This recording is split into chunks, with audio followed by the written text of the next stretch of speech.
stați în banca... lui Anton Pan. Ce vechime are sala de clasă în care ne aflăm? Noi ne găsim la ora actuală în prima școală românească, ale cărei începuturi le cunoaștem încă din veacul 11-12, dat fiind faptul că avem un manual de școală din această perioadă.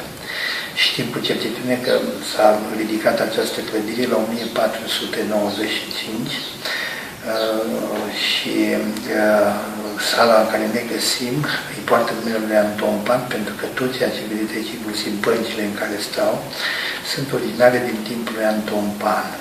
Acest mare trubadur al meleagurilor românești, autor a peste 60 de titluri de carte, de 3 ori ne-a fost profesor și când a trimis ultimele cărți spunea: vă mai trimit un trup de cărți, le dați ciracilor mei spre învățătură, să mă numiți și pe mine în coada actitorilor școlii. Deci el se vede actitor, noi am respectat voința testamentară și am creat sala de clasă cu tot ce vedeți aici original de la Anton Pan, inclusiv cărțile lui de muzică folosite atât de mult în școala noastră. Din păcate este atât de puțin mediatizat la ora actuală, prin manuale nu mai prea are loc. A fost o preferință pentru a-l înlocui cu Harry Potter, cu Mickey Mouse, cu literatură engleză, de altfel și pe alți cărturari ai noștri din manualele de școală. Noi respectăm în mod deosebit și faptul că el mărturisea în scrisorile care le scria pentru românii din Șchei: am românit muzica bizantină, recunoaștem într-adevăr contribuția extraordinară a lui Anton Pan la românirea muzicii bizantine, la adăugarea în muzica psaltică bisericească un element folcloric românesc puternic. Pe de altă parte, povestea vorbii, care a cunoscut 5 ediții, n-am cunoscut niciun scriitor din vremea lui Anton Pan, literatură universală, care să aibă 2-3 ediții la fiecare carte de-a sa, iar povestea vorbii 5 ediții. Deci o performanță cu adevărat unică. Popularitatea lui a fost imensă în epocă. Nu exista bătrân, nu exista tânăr, nu era un cetățean care să nu știe să recite ceva din Anton Pan sau să povestească ceva din Anton Pan. Eu trăiam în zona de munte, pe la Alba Iulia Munții de acolo, și săranii de acolo care nu aveau școală sau aveau 2-3 clase, povesteau din Anton Pan și recitau din Anton Pan, fără să știe că din Anton Pan, ei nu știau autorul, știau opera. Și o povesteau și de acolo mi-am aflat în primele povești despre Anton Pan, iar acum când citesc integral pe Anton Pan, îmi regăsesc cântecele și poveștile copilăriei mele. Cum a apărut acest muzeu? Are o istorie foarte interesantă. Da, într-adevăr, a fost o întâmplare. Deci, Biserica Sfântul Nicolae și cea mai veche biserică din toată zona Bârsei, la care și-au adus contribuție mai bine de 30 de domnitori și mari boieri, motiv pentru care constatați o arhitectură mai deosebită. Ea, de-a lungul veacurilor, a fost înzestrată din partea domnitorilor, marilor boieri și cei oameni de cultură cu valori de carte, documente deosebite. În 49, când s-a dat decretul acela de distrugere a valorilor de patrimoniu bisericesc și când în jurul bisericii se ardea un elan patriotic, cărțile și documentele și valorile patrimoniale, preotul Plișcu de la biserica noastră a scos totul în turnul bisericii. Acolo este o biserică secretă de taină cu hramul Ioan Botezătorul. Este imens, cuprinde tot podul, cu altar, cu pictură, cu tot ce se cade unei biserici. Și atunci au dus toate aceste documente, toate cărțile în turn și a zidit ușa de intrare. Era un obicei străvechi al bisericii, pe vremea când năvăleau tătarii, când năvăleau turcii, nu numai obiectele bisericești se ascundeau, ci toate produsele de valoare ale sătenilor. Zideau ușa de intrare și fugeau în munți. Aștia veneau și constatau că toate colibele sunt, casele lor sunt goale și atunci nici nu le mai distrugeau. Și asta s-a întâmplat și în 49, când preotul Plișcu a dus toate în pod, a zidit ușa de intrare și a murit cu taină cu tot. Nu mai știa nimeni. Și în 1962, un bătrân profesor, căruia îi port un respect deosebit, profesor Ion Colan, cu 2 doctorate și 3 licențe, abia venea de la pușcărie, pentru că avea Biblia lui Șauna în bibliotecă și nu i-a dat foc, și l-au declarat tâlhar și dușman al poporului. Venind de la pușcărie, s-a trezit că nu are nici locuință. Și l-au angajat la această biserică ca muncitor necalificat tâmplar, dormind în sala în care ne găsim noi, unde era sala unde dormeau oameni de la biserică, oameni scăpătați care nu aveau locuință. Și a urcat în turnul bisericii să ia o scândură și trăgând de o scândură s-a dărâmat ușa zidită. Și Când a băgat capul, a constatat că erau 6.000 de cărți vechi și 30.000 de documente, tot tezaurul pe care le avem acum, precum și toate obiectele pe care le avem în muzeu, Tipanța lui Cureț și celelalte. Și atunci s-a născut ideea de a se înființa un muzeu. Asta s-a întâmplat în 1962. Pe atunci, protocul al Brașovului era Vasile Comane, care ulterior a devenit episcopul Oradei, fratele mamei. Și i-a propus profesorului să facă o expoziție cu valorile cele mai mari și a găsit de cuvință să elibereze spațiile de la etaj, unde erau numai documentele bisericii și le-au depozitat în altă parte și a creat 2 săli și un hol. Și în 1967, 24 mai, cine crezi că a venit în vizită? Tovarășul Nicolae Ceaușescu. A fost așa de impresionant încât a oferit 11 milioane de lei pe atunci. Eu aveam salariul 500 ca muzeograf, bătrânul avea 200 ca muncitor necalificat tâmplar. Și Ceaușescu a fost atât de impresionant încât a doua zi l-a numit director. Deci la avansat tâmplar, muncitor, avea 2 doctorate și 3 licențe, fusese director bibliotecii județene, fusese președintele Astrei, fusese o personalitate a Brașovului, a făcut pușcăriri. Și așa s-a născut acest muzeu, căci din cele 2 camere și un hol, acum avem 8 muzee în jurul bisericii, plus muzeul de bază, pe care nu prea multă lume îl vizitează. Avem cele 6.000 de cărți și 30.000 de documente, mai avem încă 3 camere mici cercetate, deci mai avem încă de pus în lumină și tot timpul descoperim și avem noutăți care ne cutremură. Spre exemplu, acum de curând am găsit la Köln, în Germania, 1541, o carte de 2000 de pagini, prezentând toate personalitățile lumii până la 1500. Era ca zestrile în acel loc, că toată lumea se întreabă de ce sunt aici și de ce avea nevoie biserica de atâtea valori. Păi biserica funcționa ca un lăcaș de cult, dar și de cultură. Și în jurul ei funcționa școala și toți cărturarii care veneau aici găseau în perimetrul școlii aceste valori din care se înfruntau. Avem până și toate cărțile școlii ardelene, lexiconul de la Buda din 1825, avem Cronica România lui Șincaia, avem istoria pentru începutul Mondachelu, pentru Maior, ca să nu mai vorbesc de valori de deosebită importanță națională, cum este Tetra Evanghelianul de la Râșca, de lângă Suceava, lucrat pe piele de ied nenăscut cu foițe de un codex aureus unicat, care de o valoare estetică uimitoare. Dar cea mai mare valoare pe care o deținem și la care facem referință totdeauna este omiliarul din veacul 11-12, prin care noi aducem la cunoaștere adevărul că sigur în veacul 11-12 a fost școala aici, căci pe unde au fost potcoave erau și ceva cai. Și atunci pe argumentul acesta considerăm că având manual în secolul 11-12, aveam și școală în secolul 11-12. Ca ulterior să ne confruntăm cu o situație deosebită de apreciere a acestei școli, pentru că avem manualele din veacul 15 cu învățături din Ioan Gură de Aur, trăitori în veacul 4. Știți că anul ăsta e anul Ioan Gură de Aur. Avem 5 cărți de la Ioan Gură de Aur care vrem să le edităm, să le edite. Avem manualul de învățătură al lui Efrem Țilu, trăitor tot în veacul 4 ca și Ioan Gură de Aur, dar și Ioan Cantacuinor, celebrul împărat bizantin. Avem și cartea de învățătură a lui Neagoe Basarab, folosită toate în veacul 15 pentru pregătirea viitorilor preoți. Cine învăța la școala asta? Deci am găsit un catalog de elevi 1683 al lui Ioan Duma, care era dascăl la școlii noastre și care mărturisea că avea 110 ciraci, 110 elevi. Cel mai tânăr ridica la vârsta de 20 de ani. Stăteau în școală și le veneau după 3 luni notari. Le zicea vocmani. Deci un fel de administrator ai zonei. Pentru că la vremea aceea era o fuziune perfectă între biserică și obște. Dacă stătea 6 luni, era deja dascăl. Și dacă stătea 9 luni, preot. Aducea la școală o găleată cu grâu, un car cu lemne și bani 4 florini.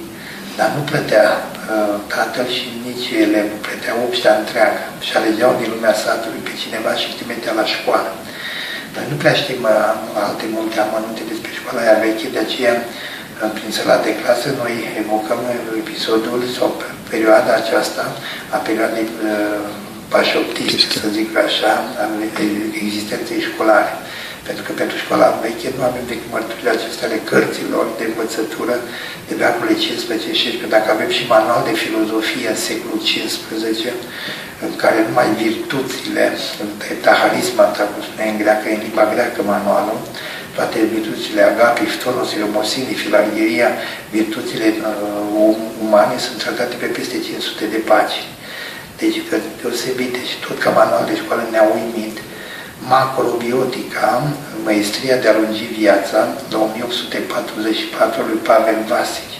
2 volume folosite ca manual de școală, pentru că toți care vin înspre noi au senzația că în școlile bisericești se învăța numai liturghia, molitvelnicul, octuicul, evangheliarul, cazanea și așa mai departe.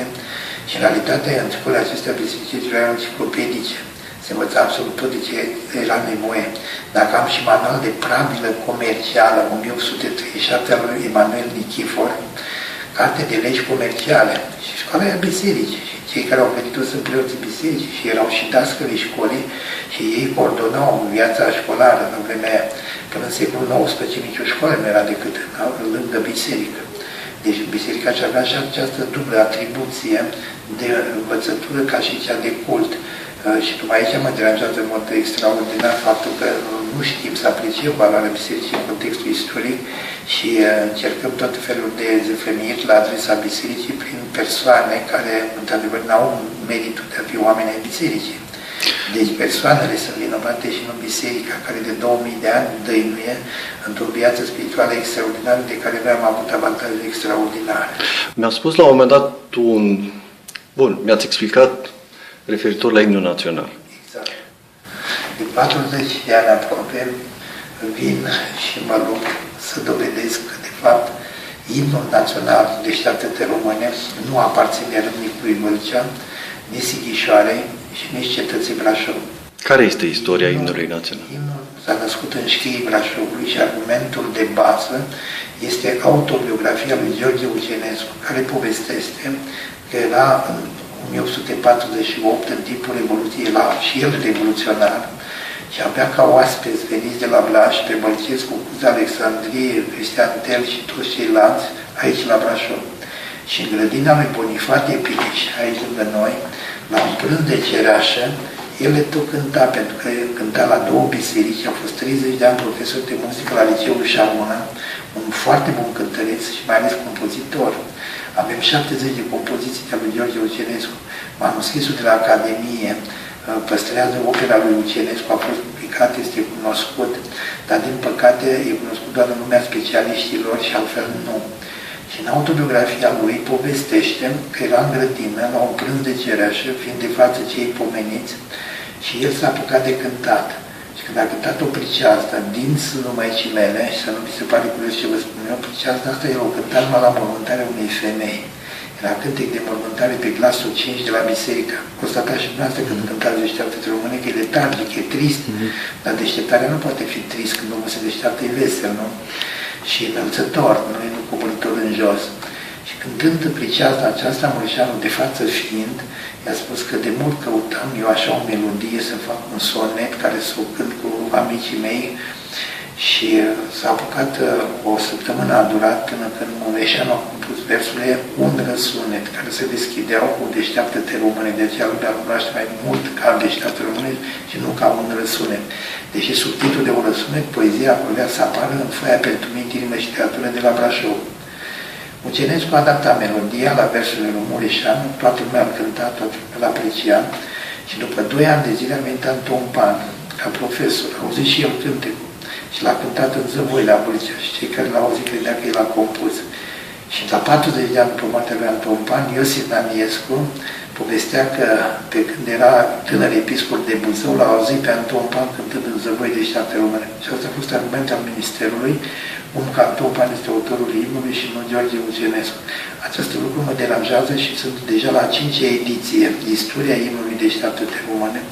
Am reprodus integral autobiografia lui Ucenescu acolo, am pus față în față cântecul Deșteaptă-te Române din sânul Maicii mele, să vadă identitatea perfectă și în psaltică și în liniară. Deci toate argumentele sunt și nu primesc nici măcar o combatere a ideilor mele sau nici măcar o băgare în seamă. Pe nimeni nu interesează. Brașovul este obligat mai mult decât moral să-și aducă imnul acasă pentru că e proprietatea lor, proprietatea lui. Râmnicul Vâlcea are doar abilitatea de a cunoaște melodia după 2 ani de zile de la creație. Iar Sighișoara doar calitatea de a fi locul natal al lui Mureșan. Dar el atunci se afla la Brașov. Deci, vedeți cum din necunoaștere se anulează niște valori de istorie. Și manualele școlare continuă să scrie că autorul lui este Anton Pan și Mureșan. Cei care vor să vă ajute, pentru că dumneavoastră sunteți, cum să spunem, un one-man show aici. Adevărul de 47 de ani lucrez singur, cu o femeie de serviciu în patic și de curând am un muzeograf. Asta e tot personalul acestui muzeu. Și avem 8 muzee în jurul bisericii de care lumea nu știe. Am singurul muzeu din țară ex libris, 21.000 de piese. Am muzeul junior cu costume și cu tradiții populare de aici. Am muzeul de pictură Mironescu, un celebru pictor care a pictat toate casele și străzile din Șchei din vremurile străvechi. Am muzeul de muzică Tudor Ciortea, unde avem mini-orgă din Statele Unite de acum 200 de ani, manuscrisul lui Enescu Edip și foarte multe compoziții acestui mare compozitor care a fost cel mai mare compozitor al muzicii de cameră de la noi. A avut elev pe Yehudi Menuhin la Paris, a învățat la Berlin, o personalitate, lumea nu cunoaște, Tudor Ciortea. Și avem acolo și o mini-orgă de asta, și precum și un gramofon dăruit de Edison, cel care a creat becul, originalul la noi. Și cei care vor să vă sponsorizeze, cum pot să dea de dumneavoastră? Nu cred că cunoașteți pe cineva care vrea să sponsorizeze un muzeu, că eu nu cunosc. Și de mine nu e greu de dat, trebuie să vină în Șchei să vadă prima școală românească. Deci nu am cunoscut acest apetit al sponsorizării față de un muzeu. Dacă eram echipă de fotbal sau altceva, poate aveam alte șanse. Deci, oricum, muzeul trăiește exclusiv din taxa de intrare a vizitatorilor de 47 de ani. Iar eu am scris 34 de cărți până acum și toate le-am donat muzeului. Și ne străduim să-l păstrăm în viață, pentru că am constatat la un plan național foarte multe muzee dispar, tocmai datorită neputințelor financiare, insolvența aceasta groaznică. Muzeul nostru arată foarte bine, după că nu constatați, e bine dotat, avem camere video, avem alape, avem tot ce ne trebuie.